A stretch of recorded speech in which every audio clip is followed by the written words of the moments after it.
soo dhawaada asxaabta.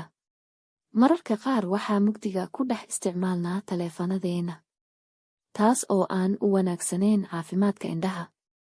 Extra dim waxuu kaa caawinayaa in iftiinka taleefanka ka soo baxayo kaa xadido ilaa xad. Si aad u soo furato imow notification-ka. Taabo 3 dhibic. Taabo edit button. Hoos keenso extra dim.